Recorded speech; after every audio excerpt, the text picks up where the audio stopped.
Bismillah. Assalamualaikum warahmatullahi wabarakatuh.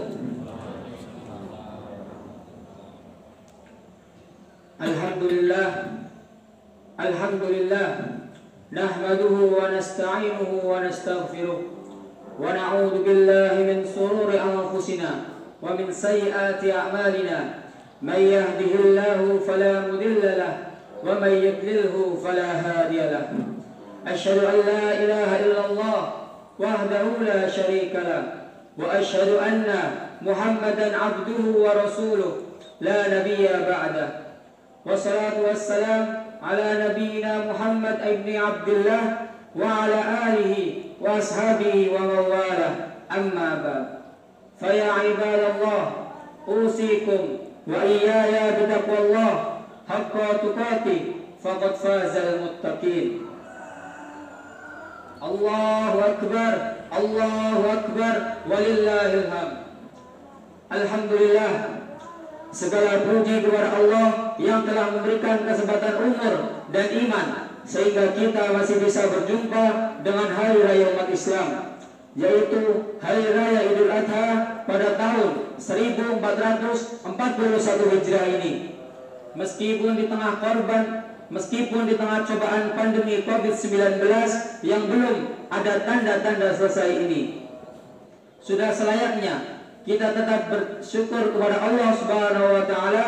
Alhamdulillahirabbil alamin atas nikmat Allah berupa kesehatan dan kesempatan untuk memohon ampun atas dosa-dosa yang kita miliki.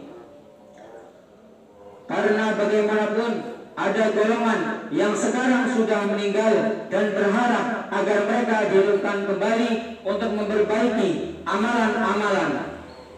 Dan ada pula yang berharap dengan mengatakan, ya laitani kuntu turaba. Mereka berharap agar dulu diciptakan sebagai debu saja, supaya tidak perlu mempertanggungjawabkan amalan-amalan mereka di dunia. Allahu akbar, Allahu akbar, walillahil hamd. Idul Adha merupakan hari raya kurban, di mana kita diminta untuk mengorbankan sebagian harta yang kita miliki untuk menunjukkan ketaatan kita kepada Allah. Masyhur diketahui bahwa salah satu dalil dari perintah ibadah kurban ini adalah peristiwa di mana Allah memerintahkan Nabi kita, Nabi Ibrahim alaihissalam, untuk menyembelih anaknya. Siapa? Ismail alaihissalam. Menyembelih anak yang lama ditinggal bersama ibunya di padang tandus Arab ketika itu. Kalau bukan karena perintah Allah, maka tidak mungkin Ibrahim alaihissalam tega meninggalkan anak dan istrinya di tempat seperti itu. Pengorbanan Ibrahim tersebut beliau lakukan untuk menunjukkan dirinya adalah hamba yang taat kepada Rabb-Nya. Tidak cukup sampai di situ, anak yang dinanti-nanti sebagai penerus risalah kenabian kemudian harus ia sembelih dengan tangannya sendiri. Tentu berat sekali hal tersebut bagi Nabi Ibrahim alaihissalam, dan secara logika lebih berat lagi bagi Nabi Ibrahim, bagi Nabi Ismail alaihissalam. Allahu akbar, Allahu akbar, walillahil hamd. Pernahkah kita membayangkan menjadi posisi Ismail alaihissalam, bapak yang meninggalkan diri kita bersama ibu di padang pasir, lalu jarang pulang, bahkan tidak pernah pulang, dan tiba-tiba datang dan bercerita bahwa dirinya hendak menyembelih kita dikarenakan mendapatkan sebuah mimpi? Apakah kalau kita menjadi Ismail ketika itu, kita akan termasuk orang-orang yang rela mengorbankan diri kita sebagaimana Nabi Ismail? Belum lagi jika kita membaca jawaban Ismail alaihissalam yang dia berikan dalam surat As-Saffat ayat 102 yang berbunyi, qala ya abati if'al ma tu'maru satajiduni insyaallahu minas sabirin. Yang artinya, ya Ismail menjawab, wahai ayahku, kerjakanlah apa yang diperintahkan kepadamu, insyaallah kamu akan mendapatiku termasuk orang-orang yang bersabar.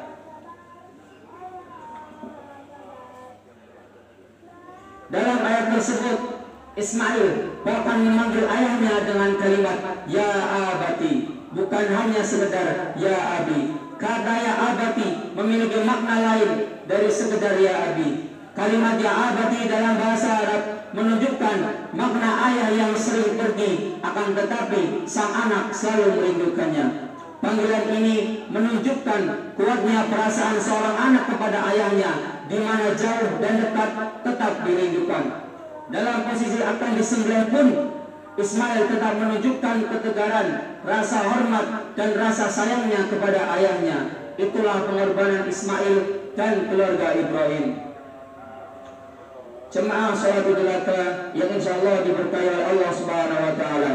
Tidak hanya Nabi Ibrahim, nabi-nabi lain pun juga diuji dengan hal-hal yang berat, sebagaimana hadis yang mengatakan, yang artinya, wahai Rasulullah, manusia manakah yang paling berat ujiannya? Beliau sallallahu alaihi wasallam menjawab, para nabi, kemudian yang semisalnya dan semisalnya lagi. Maksudnya yaitu orang-orang di bawah para nabi berdasarkan tingkat kesolehannya. Dari hadis ini dapat dilihat bahwa semakin soleh seseorang, maka Allah akan semakin mengujinya untuk membuktikan derajat kesolehannya. Sebagai contoh, Nabi Adam diuji dengan anaknya yang membunuh saudara kandungnya. Nabi Nuh juga diuji dengan kekafiran anaknya. Nabi Lut diuji dengan istrinya. Nabi Muhammad SAW diuji dengan pamannya yang hendak membunuhnya, serta ujian-ujian lainnya yang dialami para nabi dari kalangan orang-orang soleh. Asyah diuji dengan memiliki suami bernama Fir'aun. Siti Maryam diuji dengan memiliki anak tanpa suami. Sayyidah Aisyah yang merupakan istri baginda Nabi Muhammad SAW pun diuji dengan tidak memiliki keturunan.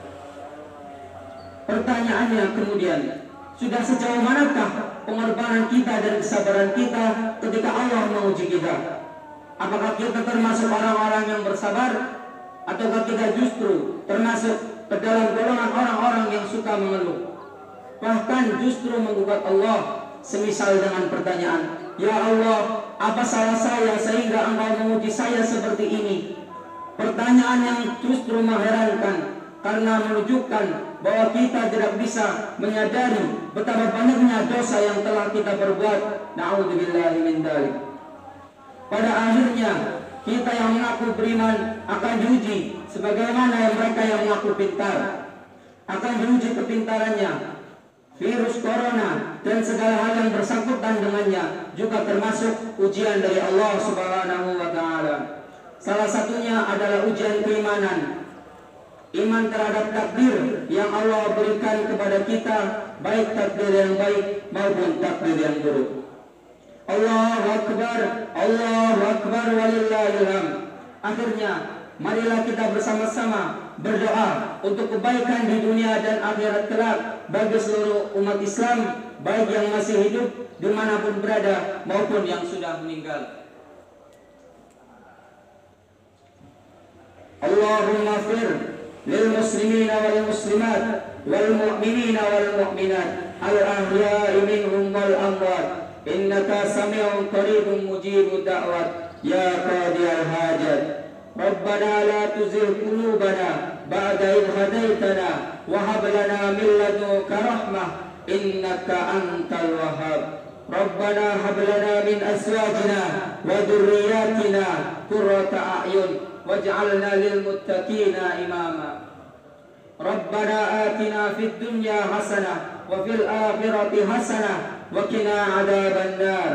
Subhana rabbika rabbil izzati amma yasifun wa salamun alal mursalin walhamdulillahi rabbil alamin wa la dzikrullahi akbar. Wassalamu alaikum warahmatullahi wabarakatuh.